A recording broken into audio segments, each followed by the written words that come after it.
अस्सलाम वालेकुम। आज की इस वीडियो में हम पढ़ेंगे यूट्राइन प्रोलैप्स को। सबसे पहले इसकी डेफिनेशन को देख लेते हैं।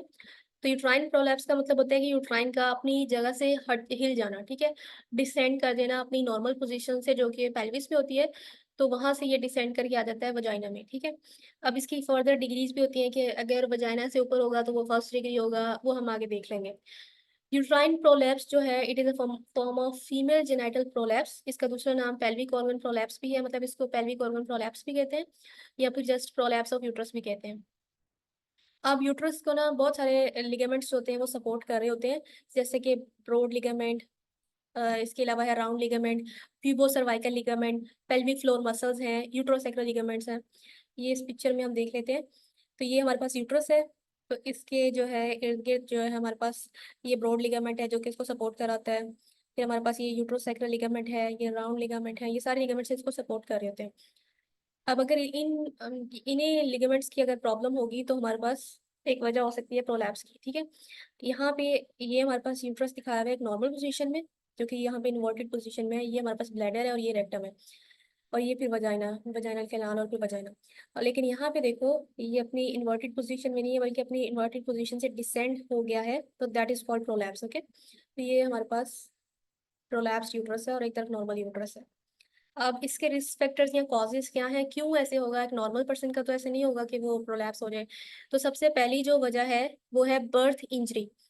It is an important cause. A perennial tier, अब जो हमारे पास पेरिनियम का अगर टीयर हो जाए, वो इतना हार्मफुल नहीं होता जितना हमारे पास अगर पेल्विक फ्लोर मसल्स और लिगामेंट्स का स्ट्रेच से, मतलब हमारे पास इतना टीयर का इतना मसला नहीं होता, क्योंकि टीयर को तो आप सुचर कर सकते हो। लेकिन अगर एक्सेसिव स्ट्रेचिंग हो गई है पेल्विक फ्लोर के मसल्स की या लिगामेंट्स की चाइल्ड बर्थ के दौरान, तो उसकी वजह से हमारे पास जो ब्लैडर की, मतलब जो यूट्रस की टोन है, वो खत्म हो जाती है। तो एटोनिसिटी हो जाती है ओवर स्ट्रेचिंग की वजह से, जिसकी वजह से प्रॉब्लम होता है। अगर कोई मसल टॉर्न हुआ यानी जो टीयर आया तो उसको तो आप स्टिच कर सकते हो, लेकिन अगर यूट्रस की टॉनिसिटी यानी उसकी अपनी टोन जो थी वो ही अगर लूज हो जाए, वो चली जाए, तो उसको दोबारा लाना मुश्किल होता है, ठीक है। तो अगर सबसे पहला हमारे पास क्या है कि ओवर स्ट्रेचिंग हो जाना पेल्विक फ्लोर मसल्स के और लिगामेंट्स की, क्योंकि इन्होंने सपोर्ट करना होता है यूट्रस को। अगर इनकी ओवर स्ट्रेचिंग हो जाएगी तो हमारे पास यूट्रस प्रोलैप्स हो सकता है। दूसरा है हमारे पास पेरिफेरल नर्व इंजरी, जैसे कि पोडेंटल नर्व होता है, अगर इसकी इंजरी हो जाए ड्यूरिंग चाइल्ड बर्थ, इसकी वजह से भी प्रोलैप्स हो सकता है, which is reversible in 60%, and it may be responsible for the stress incontinence also. ये तो हमारे पास ये रिवर्सिबल भी है और ये स्ट्रेस कॉन्टिनेंस भी कॉज करता है। नेक्स्ट हमारे पास है बियर डाउन, मतलब अगर जोर जो है फीमेल जरा लगाने लग जाए, अभी उसकी सर्विक्स डायलेट ही नहीं हुई, जब 10 सेंटीमीटर ज़्यादा डायलेट होती है तब उसको पेशेंट को बोला जाता है कि अब आप मतलब अब आपका यूट्रस कॉन्ट्रैक्ट कर रहा है तो आप साथ में जोर लगाएं। तो लेकिन उससे पहले ही अगर वो डिलीवरी के टाइम जोर लगा रही है और उसका ब्लैडर भी पूरा एम्प्टी नहीं है, तो इसकी वजह से भी हो सकता है। इसके अलावा ये भी हो सकता है कि हैवी वर्क कर रही है, आफ्टर डिलीवरी के बाद ही फौरन वो भारी चीजें उठाने लगी है और उसने रेस्ट नहीं किया, या पेल्विक फ्लोर एक्सरसाइजेस करने लगी है, तो उसकी वजह से भी हो सकता है। या अगर बेबी का सर जो है बड़ा हो या फिर बिग बेबी डिलीवर करे थ्रू वजाइना, तो उससे भी हो सकता है, क्योंकि इसकी वजह से पेरिनियल मसल्स जो है वो स्ट्रेच होंगे, जिसकी वजह से इंट्रोइटस जो है वो एक्सपैंड हो जाएगी और उसका प्रोलैप्स हो जाएगा। फिर हमारे पास आ जाता है कि रैपिड सक्सेशन ऑफ प्रेगनेंसीज, एक के बाद दूसरी प्रेगनेंसी हो रही है और इसके अलावा पेल्विक सपोर्ट का लॉस हो जाए, जो वो भी यूट्राइन प्रोलैप्स कर सकता है। इसके अलावा पोस्टमार्टम कफ भी एक और वजह है। ये हमारे पास दोनों नॉर्मल पोजीशंस हैं, या तो यूट्रस रेट्रोवर्टेड पोजीशन में होता है या फिर एंटी वर्टेड पोजीशन में होता है, ये दोनों ही नॉर्मल है।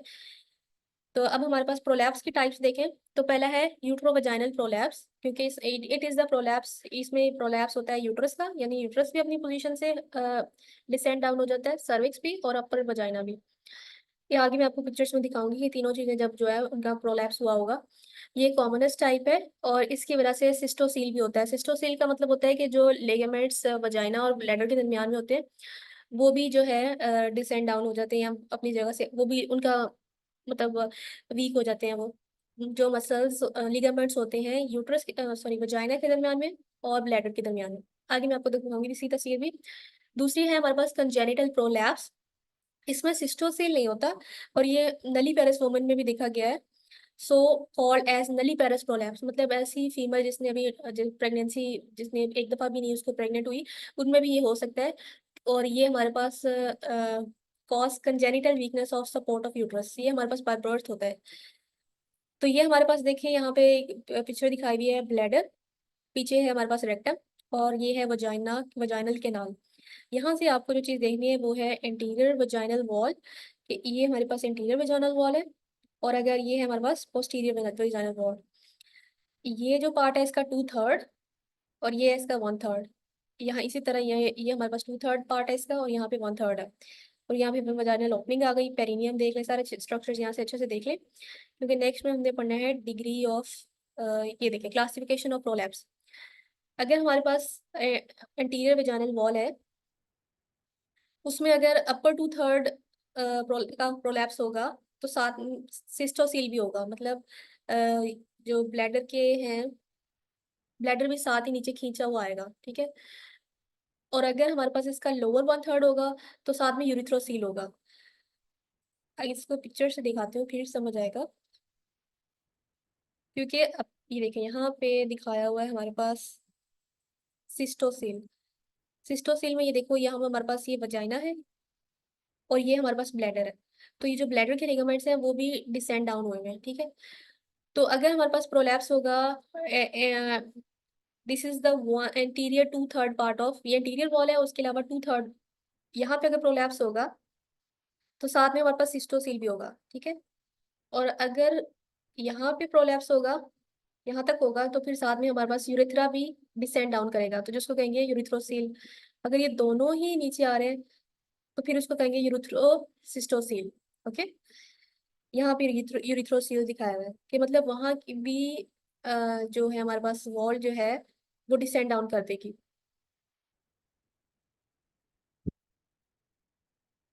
अब हमारे पास जो है पोस्टीरियर वजाइनल वॉल देखें, अगर वहां पे उसके अपर 1/3 में देखें, तो क्या होगा, एंटीरोसील, कि मतलब हमारे पास जो इंटेस्टाइन है उसका पोर्शन आ सकता है, ठीक है, साथ में। और अगर लोअर 2/3 होगा, तो उसको कहेंगे रेक्टोसील।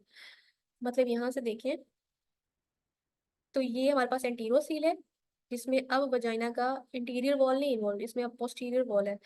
तो यहाँ पे साथ में ऊपर से इंटेस्टाइन आई हुई है, तो इसको कहेंगे एंटीरोसील। और यहाँ पे देखें तो ये हमारे पास वजाइना है, और इसका 2/3 लोअर 2/3 इन्वॉल्व है पोस्टीरियर वॉल का। तो यहाँ पे रेक्टम साथ डिसेंड डाउन हुई हुई है, तो इसको कहेंगे रेक्टोसील। और अगर दोनों होंगे, तो उसको कहेंगे एंटीरो रेक्टोसील। ठीक है, अब हमारे पास जो है यूट्राइन का डिसेंट, के यूट्राइन जहाँ तक डिसेंट होगा उसके अकॉर्डिंग हमने उसको डिग्रीज का नाम दे दिया है। फर्स्ट डिग्री में क्या होता है, कि descent of cervix in the vagina, कि यहाँ पे वजाइना के अंदर सर्विक्स डिसेंड करती है। ये हमारे पास फर्स्ट डिग्री है, ये नॉर्मल है। और यहाँ पे देखो, जो सर्विक्स है ये डिसेंड डाउन हुई हुई है। अब यहाँ पे देखो, descendant of the cervix into the interosseous, but interosseous कहते हैं विजाइनल कैनाल को। तो ये हमारे पास अब जो ये सर्विक्स है, ये अब पूरी उसने इंट्रोशियस में आ गई, यानी विजाइनल कैनाल में आ गई है। फिर थर्ड डिग्री में क्या होगा, कि descendant of the cervix outside the interosseous, अब ये बाहर आई हुई है यहाँ पे। और फोर्थ डिग्री में क्या होगा, प्रोसिडेंशिया, जो कि है कि ऑल द यूट्रस, सारे का सारा यूट्रस ही जो है वो आउटसाइड आ गया, ठीक है। अब ये तो पता है ना, यूट्रस के बाद मतलब सर्विक्स आती है, उसके बाद वेजाइनल कैनाल आती है, उसके बाद वेजाइना होती है। अगर जब पूरे का पूरा यूट्रस बाहर आ जाएगा, तो उसको कहेंगे प्रोसिडेंशिया। तो यहाँ पे हमारे पास नॉर्मल एनाटॉमी दिखाई हुई है, यहाँ पे ब्लैडर प्रोलैप्स दिखाया हुआ है, और उसको कहेंगे सिस्टोसी, ठीक है। और यहाँ पे हमारे पास रेक्टोसील दिखाया हुआ है, जिसमें रेक्टम साथ डिसेंड डाउन हुई है। और यहाँ पे हमारे पास यूट्राइन प्रोलैप्स दिखाया हुआ है, यहाँ पे यूट्रस डिसेंड डाउन हुआ हुआ है, ठीक है। ये हम देख चुके हैं। अब हमारे पास है degree of prolapse. First degree में हमने क्या देखा था, कि यूट्रस जो है वो डिसेंड डाउन होता है from its anatomical position, but the external os still remains inside the vagina. Second degree में क्या होगा, कि एक्सटर्नल ऑस जो है वो प्रोट्रूड हो जाएगा outside the vagina introitus, but the uterine body still remain inside the vagina, अभी स्टिल वो वजाइना के अंदर है। थर्ड डिग्री में क्या होगा, कि uterine cervix body descend to lie outside the introitus, यानी वजाइना के बाहर आ जाएगा। It is also known as procidentia, ये इंपॉर्टेंट टर्म है, और इसको हम कंप्लीट प्रोलैप्स भी कहते हैं। So what is procidentia, prolapse of the uterus with eversion of entire vagina. It is inevitably associated with cystocele and enterocele. ये हमारे पास cystocele और enterocele के साथ भी associated है। यहाँ पे हमारे पास दिखाया हुआ है फर्स्ट डिग्री, जिसमें जो यूट्रस जो है वो अभी यहाँ तक हुआ है, वजाइना के ऊपर हौज तक है, और यहाँ पे वो वजाइना के अंदर आया हुआ है सेकेंड डिग्री में, और यहाँ पे आउटसाइड वजाइना आ गया। ठीक है, तो ये हमारे पास प्रोसीडेंशिया है। साइन एंड सिम्टम्स पेशेंट कैसे प्रेजेंट करेगा जब आप उसको एग्जामिन करेंगे, तो यूट्रोवेजाइनल प्रोलैप्स में बी विजिबल जब आप इंस्पेक्शन करेंगे वल्वा की। अगर माइनर प्रोलैप्स हुआ हुआ है तो जब पेशेंट स्ट्रेनिंग करेगी तब वो विजिबल होगी। रेक्टल एग्जामिनेशन से भी डिफ्रेंशिएट हो जाएगा रेक्टोसील में और एंटीरोसील में। सिम्टम्स क्या होंगे कि जब वो cough some feeling of something coming down per vagina, discomfort on walking, जब पेशेंट चलेगी तो मतलब जैसे एक फीमेल होती है उसको कोई भी जैसे अगर उसको मेंस्ट्रुअल ब्लड भी उसका वजाइना से बाहर आता है तो उसको फील होने लग जाता है। तो इसी तरह जब उसकी वजाइना के अंदर से कुछ भी उसको फील होगा कि कुछ चीज़ जो है ना बाहर आ रही है, तो उसको डिस्कम्फर्ट फील होगा ऑन वॉकिंग। इसके अलावा उसको जो है बैक पेन होगी, साथ में ड्रैगिंग बैक पेन होगी पेल्विस में। डिस्पेरिनिया होगा कि जब सेक्सुअल कांटेक्ट के दौरान जो है उसको पेन होगी या वो अनकंफर्टेबल होगी। अब ये सारा था डायरेक्ट सिम्टम्स, मतलब जो डायरेक्टली उसके इसी से रिलेटेड है। इसके अलावा यूरिनरी सिम्टम्स ये है कि मतलब जो एसोसिएटेड ऑर्गन है उनके उनसे क्या मसला होगा। अगर हमारे पास सिस्टोसील हुआ हुआ है तो डिफिकल्टी होगी पास यूरिन पास करने में, और इसके अलावा हमारे पास इनकम्प्लीट एवोक्यूएशन होगी, मतलब उसका ब्लैडर कंप्लीट एम्प्टी नहीं होगा, जिसकी वजह से उसको बार बार अर्ज होगी या डिजायर होगी उसको यूरिन पास करने के लिए। और अर्जेंसी और फ्रीक्वेंसी मैच्योरेशन में आल्सो बी ड्यू टू ये सिस्टाइटिस भी हो सकता है। और अगर मेंस्ट्रुएशन होगी तो पेनफुल मेंस्ट्रुएशन होगी, मैच्योरेशन सॉरी मैच्योरेशन मतलब पासिंग ऑफ यूरिन, जब यूरिन पास करेगी तो पेन होगा उसको ड्यू टू क्योंकि इन्फेक्शन होगा। इसके अलावा स्ट्रेस इनकॉन्टिनेंस भी हो सकती है, और ऐसा भी हो सकता है कि रिटेंशन हो यूरिन की। एग्जामिनेशन में हम हिमाटोलॉजी करवाएंगे, सीबीसी करवा लेंगे, और रेक्टल एग्जामिनेशन करवाएंगे जिसकी वजह से हमें रेक्टोसील और सिस्टोसील का अंदाजा हो जाएगा। पेल्विक एग्जामिनेशन करवाएंगे, वेजाइनल एग्जामिनेशन करेंगे, और इसके अलावा अल्ट्रासाउंड कराएंगे, एक्सरे देख ले करवा सकते हैं, और एमआरआई भी करवाएंगे।